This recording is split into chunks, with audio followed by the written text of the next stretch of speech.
Hello दोस्तों, कैसे हो आप सभी। आज मैं आपके लिए कहानी लेकर आई हूँ। हमेशा चुप रहने वाली बहू ने सासू माँ को दिया करारा जवाब। सीमा की शादी को 4 महीने हो गए थे। वह और उसका पति अजय दोनों नौकरी करती थी।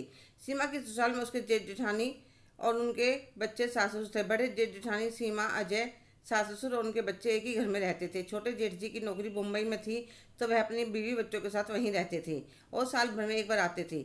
सासू माँ का स्वभाव बहुत तीखा था। मैं एक पढ़ी लिखी और अच्छे घर की बेटी थी, किंतु बड़ी जेठानी जी एक मिडिल क्लास परिवार से थी, इसलिए सासू माँ का व्यवहार उनके साथ बहुत बुरा था। जेठ जी की भी जेठ जी भी ससुर जी की दुकान पर ही बैठते थे, क्योंकि उनके एक पैर में दिक्कत थी, इसलिए उनसे ज़्यादा काम नहीं हो पाता था। इसलिए सासू माँ दिन रात दोनों पति पत्नी को ताने मारती रहती थी। यह तो तुम्हारे पापा कमा रहे हैं, नहीं तो तुम लोग ऐसे भी लायक नहीं हो कि अपना और अपने बच्चों का पेट भर सको। जबकि जेठानी जी के हाथों में इतना स्वाद था कि खाने वाला तारीफ करता ना सके। वे काम भी बहुत स्पीड से करती थी। 40 मेंबर का खाना तो अकेले ही बना लेती थी। एक दिन मैंने उनसे कहा, भाभी जी आपको इतना काम करने की आदत कैसी है। तो वह कहने लगी, मेरे पापा की हलवाई की दुकान थी, इसलिए पूरा दिन काम चलता था। आज जैसे ही मैं ऑफिस से आई, देखा जेठ जी की 5 साल की बिटिया कोमल पिज्ज़ा खाने की जिद कर रही थी, लेकिन सासू माँ पैसे देने के लिए तैयार ही नहीं थी। बच्ची रोई जा रही थी। जेठानी जी ने कहा, मम्मी जी आप पैसे दे दीजिए, मैं सामान लाकर घर पर ही बना दूंगी, ज़्यादा महंगा नहीं पड़ेगा। तो वह कहने लगी, पैसे क्या पेट पर लगते हैं। पति पत्नी कमाओगे तो पता चलेगा। दोनों को मुफ्त की खाने की आदत पड़ गई है और अब बच्चों को भी इतना जिद्दी बना दिया है। मैंने चुपचाप ऑर्डर करके पिज्ज़ा मंगवाकर अपने कमरे में बुलाकर प्रीति को खिला दिया। एक दिन छुट्टी वाले दिन मैं और मेरी जन रसोई में काम कर रही थी। मैंने कहा, भाभी जी ऐसे कब तक गुजारा करोगी, आगे बच्चे भी बड़े होंगे तो उनके खर्चे भी बढ़ेंगे। तो वह कहने लगी, सीमा मैं क्या कर सकती हूँ, मैं ज़्यादा पढ़ी लिखी भी नहीं हूँ। भाभी जी अगर आप बुरा ना मानो तो आप टिफ़िन सर्विस का काम कर सकती हो, पर मुझसे खाना कौन लेगा। मैं अपने ऑफिस वालों से बात करती हूँ। आप कितने टिफ़िन तैयार कर सकती हो। तुम जितने ऑर्डर ला सको ले आओ, मैं किसी को मना नहीं करूँगी।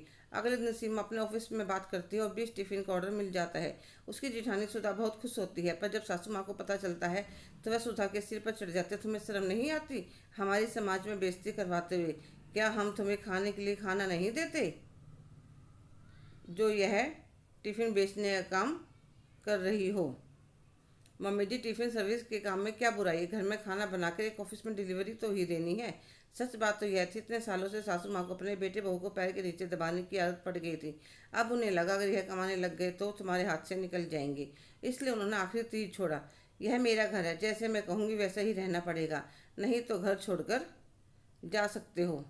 पता नहीं आज क्या हुआ।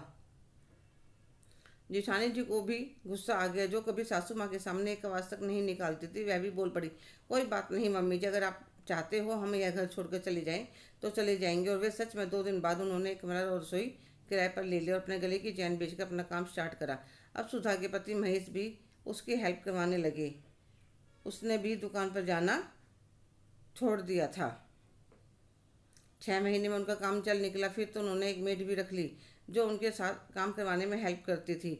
और उन्होंने टिफ़िन के साथ साथ बेसन के लड्डू, खस्ता, कचौड़ी, पापड़, बढ़िया सब यह सब बनाना शुरू कर दिया। उधर बड़े बेटे बहू के घर छोड़कर जाने के बाद सासू माँ को समझ में आया कि वह कितना काम करते थे। घर में 8,000 में बर्तन, सफाई, कपड़े, डस्टिंग के लिए मेड लगाने के बाद भी तीनों टाइम का खाना नाश्ता बनाने की जिम्मेदारी सासू माँ की रह गई। जेठानी जी के आने के बाद सासू माँ ने बाजार से अचार, पापड़, बढ़िया कभी कुछ खरीद के नहीं कितने सालों से देखा ही नहीं था।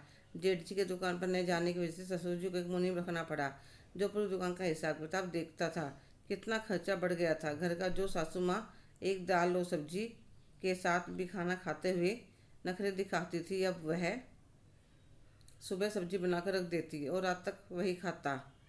वह मुझसे भी ज़्यादा नहीं उलझती थी। अब उनके समझ में स्वभाव में बहुत फ़र्क पड़ गया था। अब उनके मन में यह बात आने लगी थी, अगर यह बहू भी चली गई तो हम अकेले रह जाएंगे। मैं भी जितना हो सकता था ऑफिस से आने के बाद छुट्टी वाले दिन उनकी पूरी हेल्प करवाती थी। एक दिन मैंने सासू माँ ससुर जी को कहते सुना, मेरी बड़ी बहू हीरे जैसी थी, पर मैंने उसकी कदर नहीं करी। तो ससुर जी कहने लगे, भाग्यवान अब पछताई होकर जब चिड़िया चुग गई खेत। हेलो दोस्तों, आज की कहानी आपको कैसी लगी कमेंट करके ज़रूर बताइएगा। अगर आप मेरे चैनल पर नए हैं तो प्लीज़ लाइक, शेयर, सब्सक्राइब करना ना भूलें। धन्यवाद।